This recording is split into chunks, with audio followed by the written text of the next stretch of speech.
Hey hi everyone, welcome back to my channel BTech కుర్రాడు. ఈరోజైతే మనం రామప్ప టెంపుల్ దగ్గర ఉన్నాము. ఇది వచ్చేసి వరంగల్ నుంచి 70 కిలోమీటర్స్ దూరంలో ఉంది అండ్ మన హైదరాబాద్ నుంచి 250 కిలోమీటర్స్ దూరంలో ఉంటుంది. వరంగల్లో ఏమేం ప్లేసెస్ చూడాలో ఆ డీటెయిల్స్ అన్ని నేను అంతకుముందు వీడియోస్లో ఎక్స్ప్లెయిన్ చేశాను. ఆ వీడియోస్ చూడకపోతే చూడండి, నా ఛానల్లో ఉంటాయి. వరంగల్లో మనం కవర్ చేసే లాస్ట్ ప్లేస్ ఇదే. ఈ టెంపుల్ని కవర్ చేసుకున్నాక మనం ఇక్కడ నుంచి హైదరాబాద్ స్టార్ట్ అయిపోతాం. ఇక్కడైతే పార్కింగ్కి పే చేయాలి. కార్స్కి అయితే 50 రూపీస్ ఛార్జ్ చేస్తున్నారు. ఈ టెంపుల్ దగ్గరలో అయితే చాలా షాప్స్ ఉన్నాయి. స్నాక్స్ అండ్ వాటర్ బాటిల్స్ అయితే ఈజీగా దొరికేస్తాయి. పిల్లలకి బొమ్మలు తీసుకోవాలన్నా ఇక్కడ చాలా ఆప్షన్స్ అయితే ఉన్నాయి. ఈ టెంపుల్ టైమింగ్స్ వచ్చేసి మార్నింగ్ 6 నుంచి ఈవినింగ్ 6 వరకు. సో కొంచెం ప్లాన్ చేసుకొని వెళ్ళండి. ఈ టెంపుల్ ముందైతే గార్డెన్లో చాలా బాగా డెవలప్ చేశారు. ఈరోజు అయితే చాలామంది స్కూల్ పిల్లలు అయితే వచ్చారు. ఈ గార్డెన్ దగ్గరే వాష్రూమ్స్ కూడా అవైలబుల్ ఉన్నాయి అండ్ ఒక చిన్న క్యాంటీన్ కూడా ఉంది.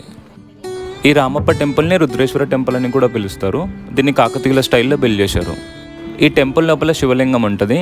ఈ టెంపుల్ వచ్చేసి ములుగు డిస్ట్రిక్ట్లోని పాలంపేట్ విలేజ్లో ఉంది. ఈ ఆలయాన్ని కాకతీయుల రాజైన గణపతి దేవ 1213వ సంవత్సరంలో బిల్డ్ చేశారంట. ఇది వచ్చేసి రామప్ప చెరువుకి దగ్గరలో ఉంటుంది అండ్ ఇక్కడ మొత్తం 3 టెంపుల్స్ ఉన్నాయి. వీటిని 1213 నుంచి 1234 మధ్యలో కన్స్ట్రక్ట్ చేశారంట. ఈ టెంపుల్ని డిజైన్ చేసింది రామప్ప అనే ఆర్కిటెక్ట్. అందుకని దీన్ని రామప్ప టెంపుల్ అని కూడా పిలుస్తారు. మార్కో పోలో అనే అప్పటి ట్రావెలర్ కాకతీయుల కాలంలో ఈ టెంపుల్ని విజిట్ చేసినప్పుడు ఈ ఆర్కిటెక్చర్కి ఇంప్రెస్ అయ్యి దీన్ని brightest star in the Galaxy of temples అని అన్నారంట. జూలై 2021లో ఈ టెంపుల్ని వరల్డ్ హెరిటేజ్ సైట్లో యాడ్ చేశారు. ఈ టెంపుల్ ఆర్కిటెక్చర్ అయితే చాలా బాగుంది. చూడండి, ఇక్కడ పిల్లర్స్ పైన బొమ్మలు ఎంత బాగా చెక్కారో. ఈ ఆలయం లోపల ఉన్న బండలు కొంచెం అటు ఇటుగా ఉంటాయి. అప్పట్లో భూకంపం వచ్చినప్పుడు ఇది కొంచెం షేక్ అయిందంట.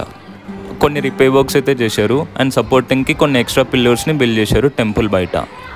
6 ఫీట్ హైట్ వరకు స్టార్ షేప్లో ప్లాట్ఫామ్ని బిల్డ్ చేసి దానిపైన ఈ ఆలయాన్ని కన్స్ట్రక్ట్ చేశారు. ఈ టెంపుల్ ఫౌండేషన్ని శాండ్ బాక్స్ టెక్నిక్తో బిల్డ్ చేశారంట. అందుకని చాలా యుద్ధాలను, న్యాచురల్ డిజాస్టర్స్ని తట్టుకొని చెక్కు చెదరకుండా ఇప్పటికీ అలానే ఉంది. మన ఇండియాలో ఉన్న టెంపుల్స్ అన్నింటిలో ఈ ఒక్క టెంపుల్ మాత్రమే టెంపుల్ని చెక్కిన శిల్పి పేరు మీద ఉంది, రామప్ప ఆలయం అని. ఈ టెంపుల్కి ఎదురుగానే నంది కూడా ఉంటుంది. దాన్ని కూడా చాలా బాగా చెక్కారు. ఈ టెంపుల్ రీస్టోరేషన్ వర్క్స్కి అప్పటి హైదరాబాద్ నిజాంలు కూడా డొనేషన్స్ ఇచ్చారంట. ఈ టెంపుల్ లోపల ఫోటోగ్రఫీని కూడా అలో చేస్తున్నారు. ఆ గర్భగుడిలో ఉన్న మెయిన్ శివలింగం తప్ప మిగతా వన్నిటిని రికార్డ్ చేసుకోవచ్చు. ఈ టెంపుల్ని బిల్డ్ చేసిన ఇటుకలు చాలా లైట్ వెయిట్ ఉంటాయంట అండ్ వాటర్లో కూడా ఫ్లోట్ అవుతాయంట. దీన్ని ఈ స్టైల్లో బిల్డ్ చేయడానికి 40 years టైం పట్టిందంట. ఈ టెంపుల్ లోపల ఒక శిలాశాసనం కూడా ఉంది. ఈ టెంపుల్ బయట అయితే ఇంకా కొంచెం కన్స్ట్రక్షన్ వర్క్స్ అయితే నడుస్తున్నాయి. దీన్ని ఇప్పుడైతే ఆర్కియాలజీ సర్వే ఆఫ్ ఇండియా వాళ్ళు రన్ చేస్తున్నారు.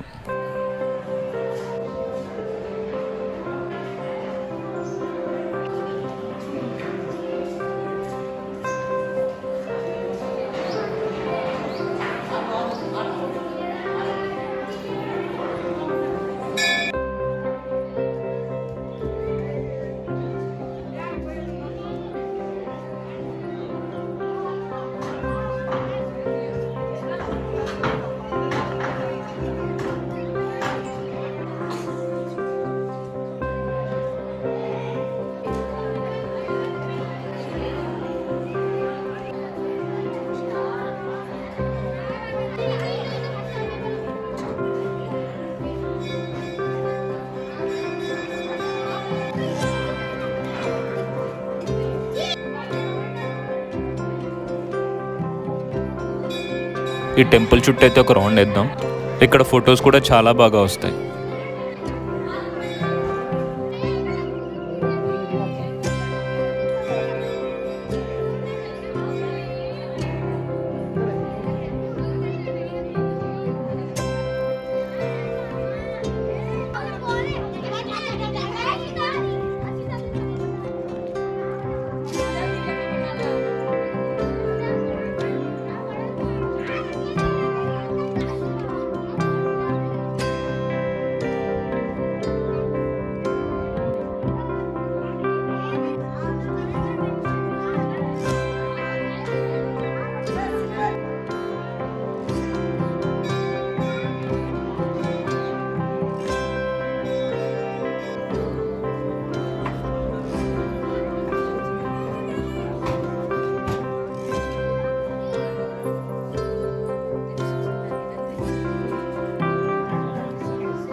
That's all for today. మీ అందరికీ వీడియో నచ్చింది అనుకుంటున్నా. వీడియో నచ్చితే లైక్ చేయండి. నా ఛానల్కి సబ్స్క్రైబ్ చేసుకోవడం మర్చిపోకండి. Thank you so much for watching. Will meet again. Bye. Take care.